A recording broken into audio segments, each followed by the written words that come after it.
It is time to leave your worries outside and laugh with us inside the Treehouse. I'm Dan O'Malley, along with Raj Sharma, and your host for our YouTube exclusive show, Trey Home. Thank you, Dan. Welcome. Dan, I found something. Now, actually, this is really going to be more of a Gen Z. What the fuck is wrong with them? But I don't know if we have that amount of time, but we'll give it a shot. But in this context, you know, I also thought of you, Dan. All right.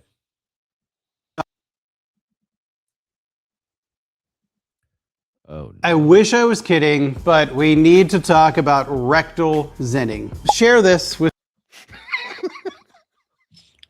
Okay. What the fuck, man?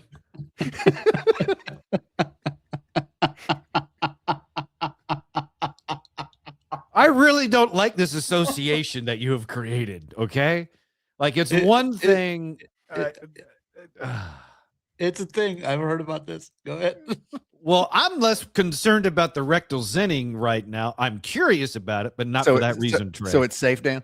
I don't know anything about it. What I'm concerned with right now is how you keep making this association between anal play and me, and that ain't cool. Oh. It's also not true. I should probably mention that. Yeah. You just started with that. Yeah, it's the punchline that just keeps on giving, and I can't get away from it because on one hand, I should be thoroughly offended, you know, but seems like you keep on giving. Yeah, but if it's funny, I'm gonna back into it, like you do. Yeah.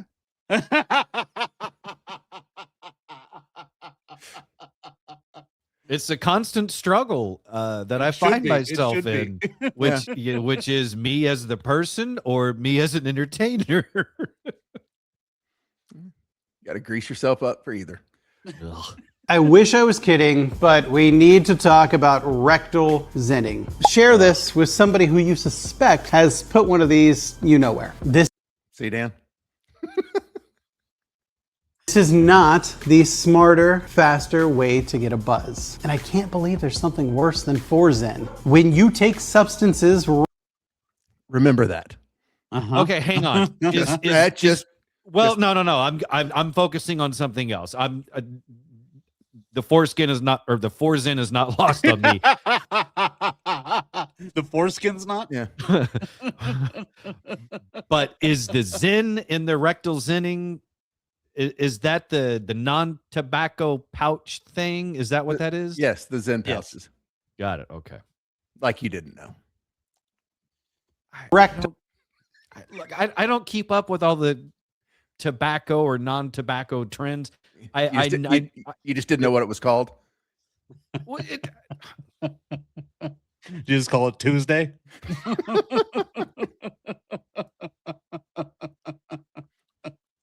Just hit play.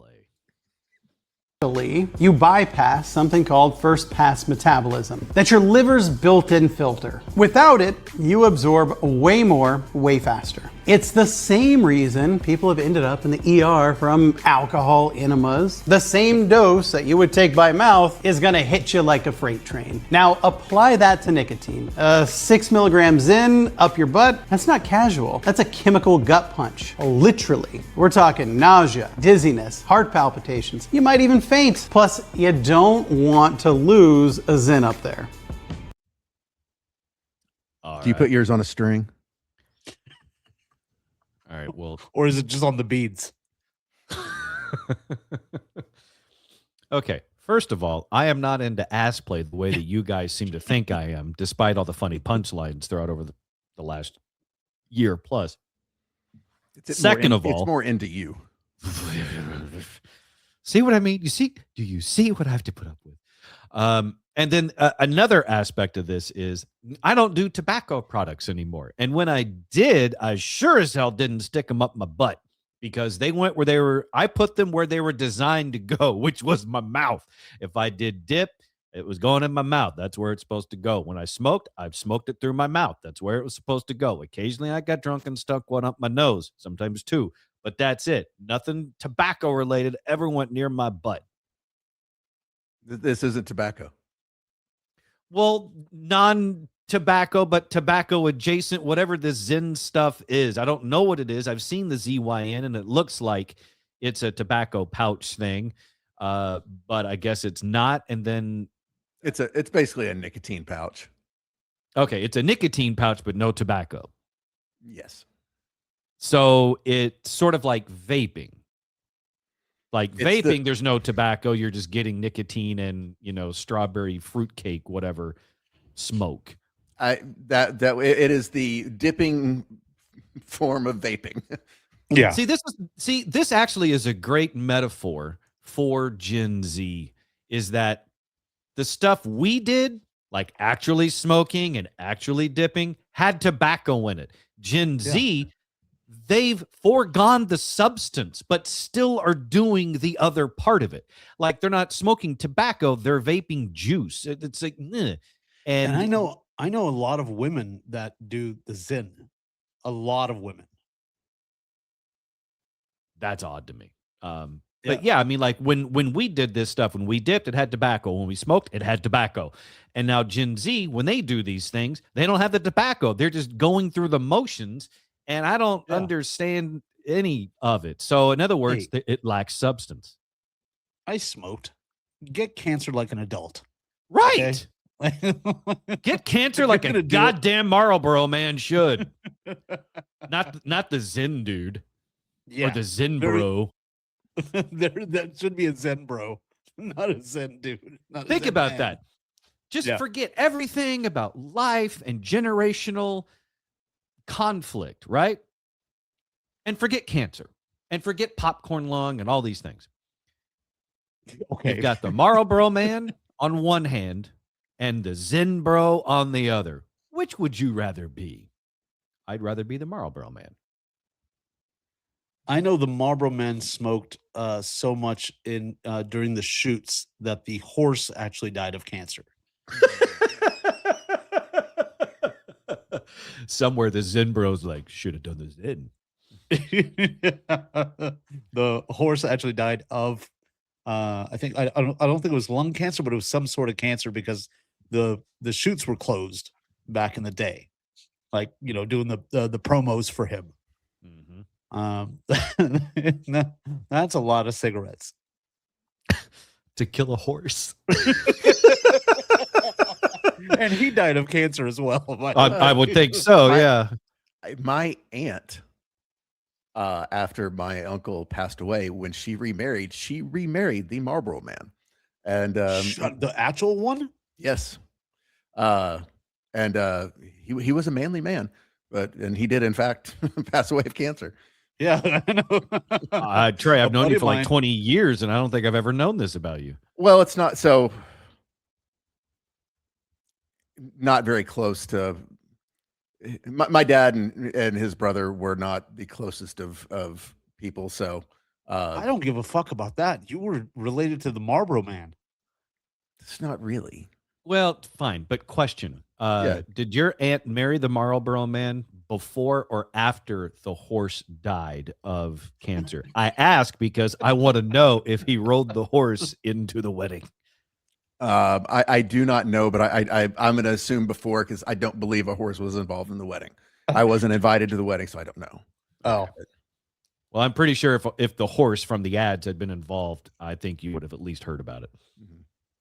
Yeah, a buddy of mine worked for RJ Reynolds in Atlanta, and in their break room, like how like they have like in normal break rooms they have like sandwiches and muffins and stuff like that. They had platters of cigarettes, and you could smoke in the building. Oh, I have not smoked in a long time, but that sounds sweet. I'm just thinking back to 22-year-old me going, man, that would be awesome. Well, the screwy thing about this is having done both. Actually, I've dipped, I've smoked, I've vaped. Like vaping was harder to quit than smoking, because the biggest thing with vaping is you can do it in so many other places that you can't smoke.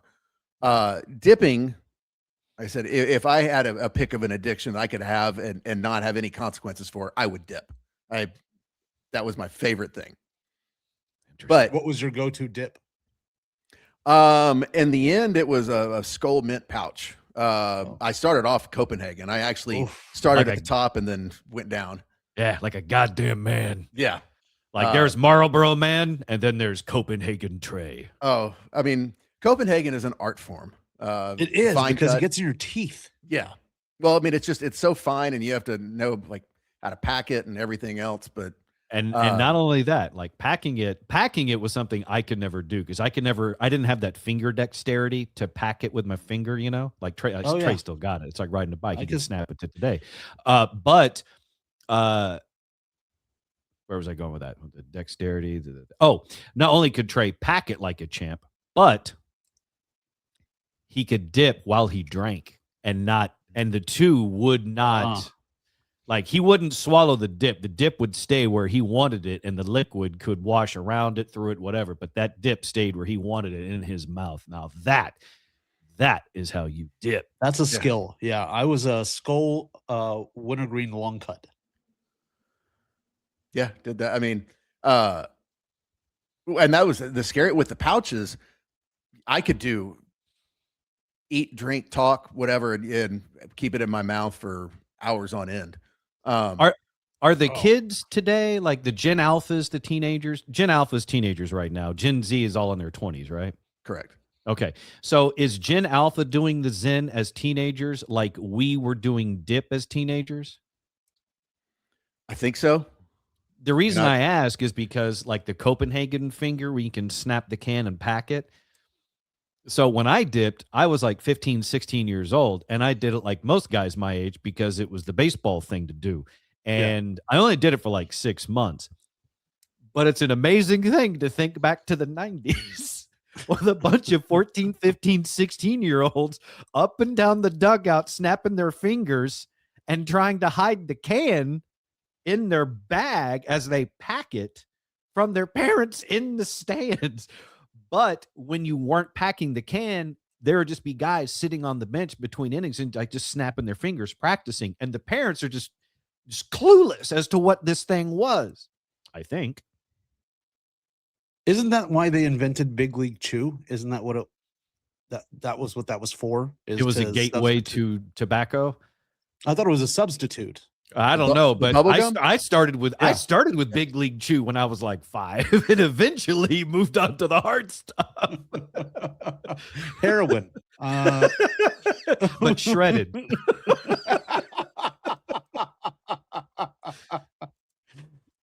Yeah, I thought it was supposed to be like a little like to help you get away from and they even banned tobacco in Major League Baseball, right? Mm-hmm. I believe they did, yeah.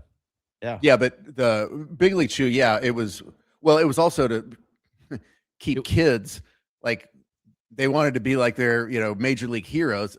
Again, this is back in a day where baseball was far more popular than it is now. But baseball players especially would do those big hunks of chew, and people, kids could do it with bubble gum and look like their hero. It really is amazing. That's when you what think it was. Yes, it was. It was so you could mimic the guys you watch on TV. Oh, gotcha. Okay, I thought it was the other way around. No, and believe me, we did it. And I still remember at the ball field, you'd go to the snack stand, the concession stand, and you could get the pouch of Big League Chew, which was designed intentionally for children to look like adults chewing tobacco, but grape flavored. That's the amazing thing about the 80s. It's one of the amazing things about growing up at Gen X is the adults had the real version, and then we had the candy version as kids. We had Big Candy League cigarettes. Chew. Yeah. We had Big League Chew to look like chaw. We had candy cigarettes to look like actual smokes. And there's something else. The dipping sticks kind of remind. I never did heroin or anything, but it's like a scooping of something on a foil. I don't know if that necessarily, correlates. That's the wrong way to do. That's a wrong way to do heroin, Dan. Yeah. The pixie sticks, sort of like cocaine. And a sweetness in a straw. God, there's something else that I'm forgetting about also, that we as kids had the candy version of the real stuff that adults had. The big league. I'll think of it at some point. You were putting pixie sticks up your nose? Yeah, you're just supposed to eat it, not snort it, Dan. Well, no, I ate it. I mean, I know you were born in Oklahoma, but good God. I mean, my beginning meth kit. You just go in the baseball dugout and some guy is just poured out his stick onto a spoon and he's melting it down. Fisher Price, my first meth. My first meth lab. God, I had it in my head and it's killing me now. It really did. Because as kids, we had the candy versions of the real stuff that adults had. We had the Big League Chew for Chaw. And now I've even forgot the other stuff. See, this is how Candy my brain, cigarettes. the candy cigarettes. Damn, there's something else. I don't- There's a big one and I'm forgetting what it is. I remember they had the candy cigarettes that you could like puff on and then like kind of blow out and like powder would come out to look like smoke. Wow. I don't think I ever got those. Yeah. I mean, did you like, some people had like the little Fisher Price, little medical kit with the stethoscope and syringe. I had that as well. I mean, were you tying your arm off and like practicing? Playing tourniquet. I remember the other thing. So it's Big League Chew that looked like Chaw, the candy cigarettes that look like cigarettes, and then the IBC root beer Oh yeah. that looked like a genuine beer bottle. There's three things right there that we had as kids that we looked like miniature versions of our parents. Smoking, dipping, drinking, all right there. You could get them all at the snack stand at the ball field. Yeah, that's why my parents never put me in activities. They didn't do any of that stuff. So if they saw me doing any of that, I would have got my ass whooped. That was My standard mom fare would've for been like, us, are you man. smoking and drinking? Yeah, the Oh, only yeah, no thing, way. the only thing My my mom- baseball dugout like, I- was missing. The only thing my baseball dugout was missing was actual kids puffing on the candy cigarettes in the dugout. They just had actual cigarettes. There's always that one kid. There's always the one guy. There's always the one guy. He's standing next to the manager. They're sharing smokes. He's like, "Here, you got a lighter? Here you go, Timmy." I mean, his name is John Kruk. I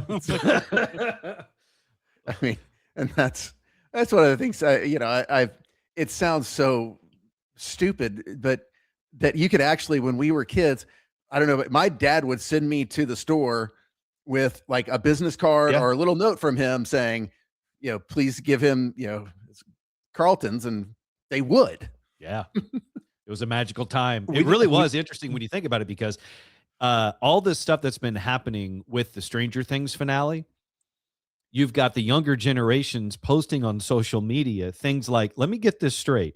Back in the 80s, your parents just let you go on a bicycle, not knowing where you were going for hours on end. Yes. Mhm. Not only that, but we were armed with candy versions of addictive substances. Well, not only let us, encouraged it. Oh yeah, Demanded it. Demanded it. When I got to the house, it was get out of your school clothes and go outside. Yeah. And there was a corner store right at the end of my street, and we didn't have to, like, a couple of people in the neighborhood, like, their parents smoked. There was no note needed. They just knew who the kids were. Yeah. So my buddy, like AJ and Sonny, would my parents didn't smoke, but AJ and Sonny were like, hey, we're gonna walk down and grab a candy bar or whatever it was, and a drink, and I got to get my dad cigarettes. And there was no questions asked. It's like, hey, what's up, kid? Hey, my dad needs a pack of, a Marlboro Red hundreds, and done. And that's when it was like, I think it was like $1.10 for a pack of cigarettes, Oh, man. something like that. And yeah, My dad was so lazy. Wait. We have to do the thing. All right, say it again, Trey. Then Raj, you and I will do the thing. Trey, go. Yep. My dad was so lazy. How lazy was was he? He sent me at 12 years old to drive 7 miles. We live 7 miles outside of town, to drive 7 miles into town with a note to go buy him cigarettes. He had you drive Uh-huh. while he stayed at home? Uh-huh. Was he hammered? No, it was in the country. He was like, yeah. It's the country. There are no I got- rules. I yeah. mean, there's laws, but there's no rules. How did you reach the like?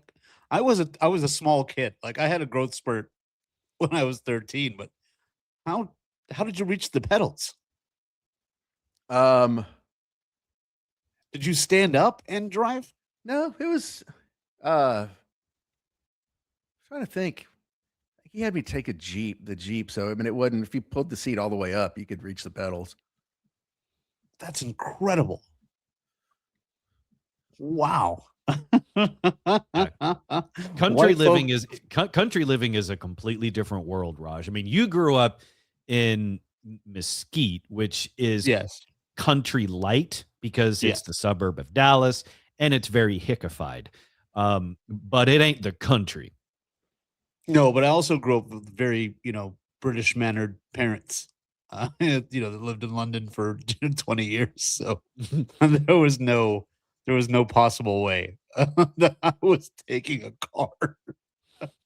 I never snuck out of the house. I never did that once in my life. When people are like, oh, I snuck out, I got through this, and my parents said no, and I rolled the car, but never did anything like that. I will. This isn't but at a future date, if y'all remind me, tell the story about how my dad caught me smoking. Oh, how old? Oh gosh, it's probably 13, 14. Okay. But it's a good one. But for now, one more little PSA.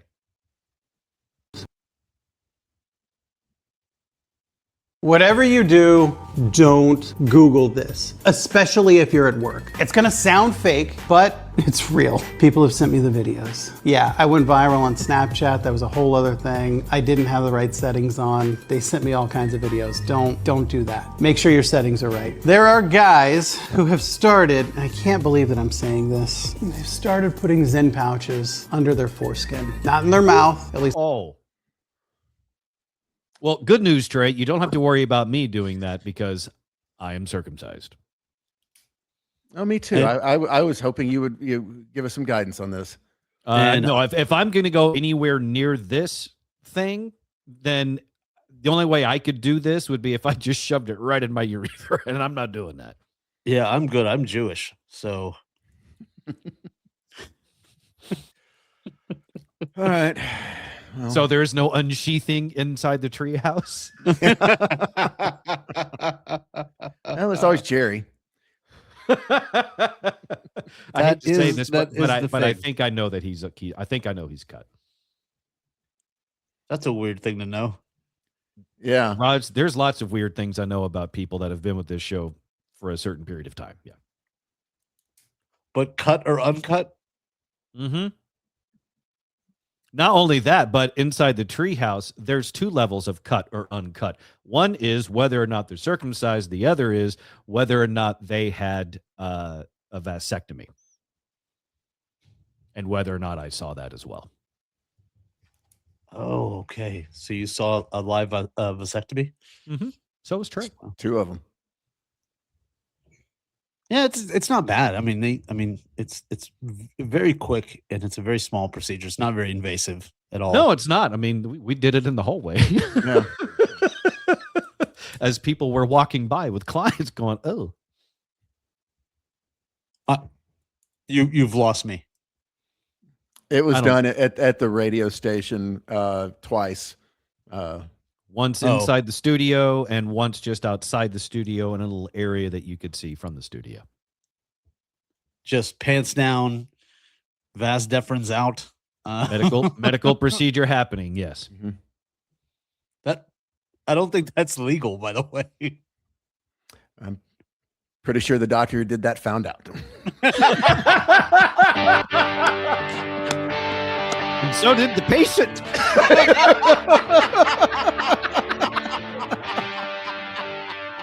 Should have stayed with the Forzen. For all things Treehouse, go to treehouseonair.com. Catch regular episodes of the Treehouse Show podcast everywhere you get your podcasts.